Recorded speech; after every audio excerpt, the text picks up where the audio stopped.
guys, and welcome back to my channel. It's your girl Imani B, and I'm here to bring you guys another video.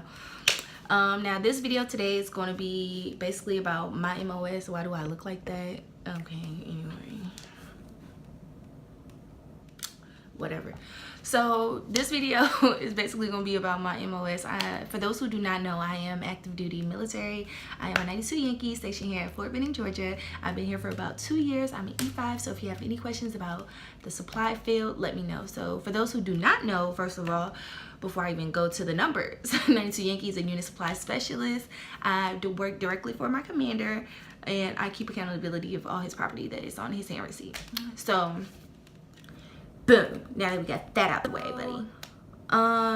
Yeah, so let's just go ahead and get into the video or whatever. So she asked me just some basic questions like, do I like it? What's my day-to-day outfit? Like, do I work inside the office, or am I going to be out in the field?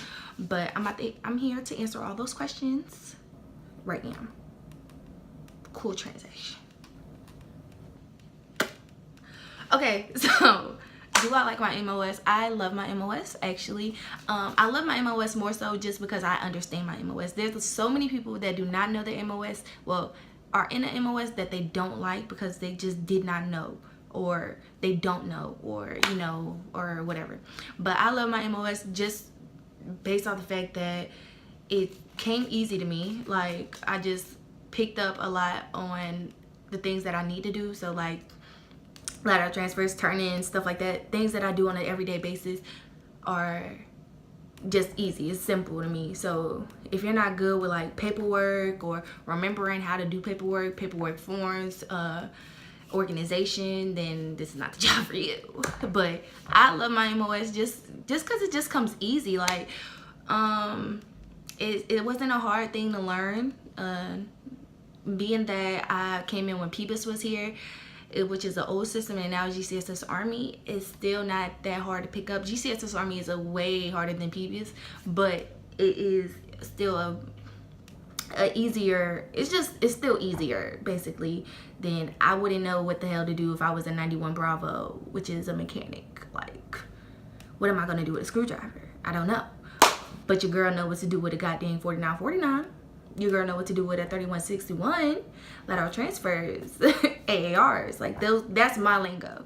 So I'm not gonna know about screwdrivers. I'm not gonna know about motors. But being that when I took my ASVAB, I did really good on the admin area. So it kind of correlated to being, you know, my MOS. But when I did pick my MOS, I picked it out on a fling. I didn't know anything about it. I didn't know what the hell it was. My recruiter was like, you want to be a 92 Yankee? I was like, yeah, sure. Put me as a 92 Yankee. Why not? But, so now I'm here 5 years later in the Army. So, yes, I do love my MOS. My day-to-day basis is different than a trade-off. Well, no, I'm lying. My day-to-day routine is going to be different than if you was to go to a force comm unit. Force comm units is like Lewis, Campbell, Hood, Bliss, everywhere else that does AIT and basic training. So if you're at Jackson, Lee, Benning, Leonard Wood, Raleigh, those are the training units. So if you get stationed anywhere else, you're in a force comm. If you're in a trade-off unit, you're in a trade-off unit. So you definitely would know if you're in a trade-op or a force comm. So my first duty station was, sorry about that. So actually someone called me, so I don't know where I was at. But yeah, my day-to-day basis is different than, am I saying that basis, whatever. My day-to-day is different from a force comm than a trade-op. I'm in trade-op, and when I was in a force comm, I was doing more so a lot for the actual people, not actual people in the Army, but actual soldiers that's been in for a while. So I was in a multiple company, so my job was multiple Mondays, you know, and then turn around, I had to probably do a lateral transfer probably 2 times a week. Make sure shortages was up to date, make sure I ordered shortages so that their toolbox could be refilled for the things that they lost or something like that. And then of course checking the SSA. So that was like pretty much my daily in a force comm. But being that I'm in a trade-off unit, it is a different environment, because here my day-to-day may be going in the office, making sure, you know, of course shortages are up to date, hand receipts, everything, stuff, the basic supply stuff. And then on top of that, you know, turning in sheets, turning in linen, turning in blankets, turning in OCIE equipment. It just depends on where you're stationed at. So if you guys want a video more in depth of that, like how the two are different, then I can make a video. But really, your day-to-day just depends on where you're stationed at. But being that I was stationed at both, I could tell you that I more so prefer to be at a TRADOC unit, just because it's more hands-on. But I am so grateful that I'm at a TRADOC unit because I'm dealing with OCIE. So I know that when you're deployed, you have to deal with kind of both. But I never been deployed, so basically this is basically my free training to like know how to order OCIE, know how to do a turn in with OCIE, knowing how to, you know, make sure we have stuff on order with GCSS Army, or stuff with linen or FMO and people like that. But with a FORCECOM unit, I will know how to turn in a truck, how to turn in freaking a generator, got anything like. So being that I have done both, I am very grateful. So which one I prefer? FORCECOM, but I am very grateful that I am at a TRADOC unit. TRADOC unit is a very slower pace than a FORCECOM unit, but it still has tasks and stuff that you need to do. So just making sure that your soldiers, your OCIE is straight, your hand receipts are good, still got to be inspection ready, and making sure that you exchange your sleeping bag, sheets, and stuff like that, because soldiers get sick every cycle, and you got to make sure you're on top of that. And yeah, so that's basically my day-to-day. My day-to-day, go in the office, make sure the commander doesn't need anything specifically done, making sure that I'm up to date on my reports, and if anything extra comes around, like exchanges and stuff like that, I'm on top of it. So next question, she asked me if I'm more of an inside or outside person. Now, once again, that depends on your unit. When I was, the last 2 duty stations that I had, which is been in this overseas assignment that I have not been to the field. I have not been to the field in years, honestly. But when I was at Campbell, I went to the field like 4, maybe 5 times, but there was not anything that was out of the regular. You need to have a field experience. It's not bad to go to the field.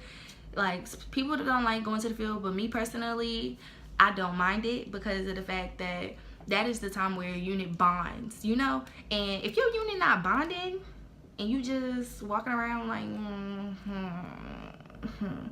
then my attitude gonna be like that. So being at Campbell, we were very family oriented at Campbell. We didn't really necessarily like everybody, but we did respect everybody, if that makes sense. So I do like going to the field personally. I don't like going to the field that long, don't get me wrong, but being in a TRADOC unit, you ain't got to worry about that. Being in a FORCECOM unit, you may have to worry about that every now and then, you know, JRTC rotation, NTC rotation, and stuff like that. But being a supply in that area, you're mostly going to be inside. You're mostly going to be working with the commander right in a tent, and you really won't have to do too much of that op for or running out in the field. And I think I slept in the tent. I slept in the tent before. Being at JRTC, I did.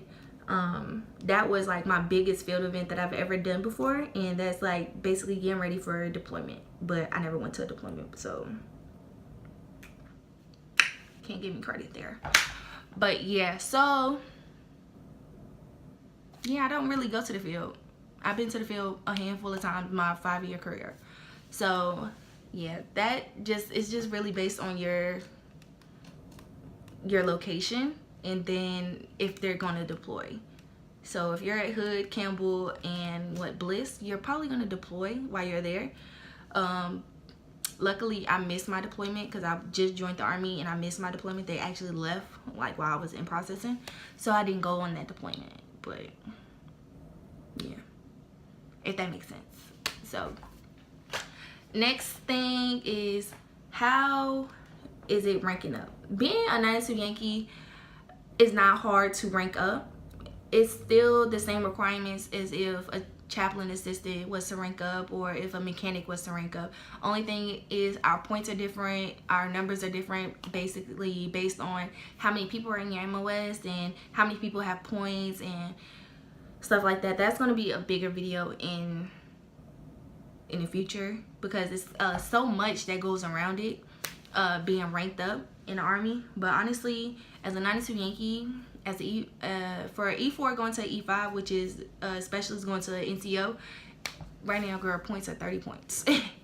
You can get promoted off a PT test, and points do that. And it's not just supply points, it's points like anybody. It can fluctuate. It can max out 1 month and then be at 30 at the very minimum the next month. It just depends on what the Army needs, and you know, how many people are in your MOS, how many people are getting out, do you have points, are you flagged, and stuff like that. So if you're not flagged and you get, so what I would say for if you want to rank up fast: PT, weapons, civilian education,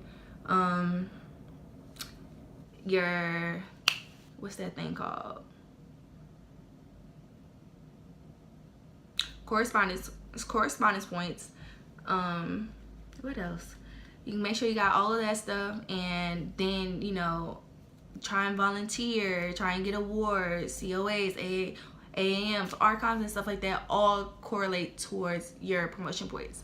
So make sure you're doing your SSD, do your DLC. Well, now they're changing it to DLC, but make sure you do all your training online and stuff like that, and get a civilian education, because that will put you ahead of your peers, and they will look at you for, well, they won't look at you, but they will promote you because you're getting those points, and you know, stuff like that. So it's easy based on your ranking up in the Army, is easy based on your dedication and your wants. So everybody has the same requirements. I mean, some people points may be lower, some people points may be higher, but everybody has an open door to get to those points in a way. Sometimes you're in a bad duty station and you don't have a you don't have schools like that. So if you was overseas, you wouldn't have like military schooling, like bus driving or CLS and stuff like that. So if you get like a big unit, a big duty station, get all your military school in there. But yeah, it's basically based off you and how much you want it. So yeah, last question is, does the 92 Yankee field correlates well in the civilian world? Girl, yeah, I'm gonna just tell you that now. 92 Yankee is a very, it's like one of those things that you need everywhere. Everybody's gonna have supply management. Everybody's gonna have someone who is managing accounts or something like that, of something of what's coming in the company, what's coming out the company. So that is a yes, honey. You will be fine finding a job after being in the Army as a 92 Yankee, just because it's just such a big field in the world. You can go work at Kroger's as a freaking supply management manager or something. You can work in a supply chain for a truck driving system. Like, it just, I don't know anybody that got out the Army as a 92 Yankee and is doing bad or anything like that. So yeah, what else? Even if you do get out the Army and you try to get, it's easier. So if you get out the Army as a 92 Yankee, you can get a contracting job with people that you're gonna, you know, do your interactions with. So I go to the SSA or I go to CIF, and you know, those are the government contracting jobs that correlate with my MOS. So yeah, hope I answered all your questions, because those are the only ones you wrote down. But yeah, I hope you guys like this video. Don't forget to like, comment, and subscribe. And if you guys have any more questions or any more military related videos that you would like to see, don't forget to comment them below, and I will see you guys in my next video.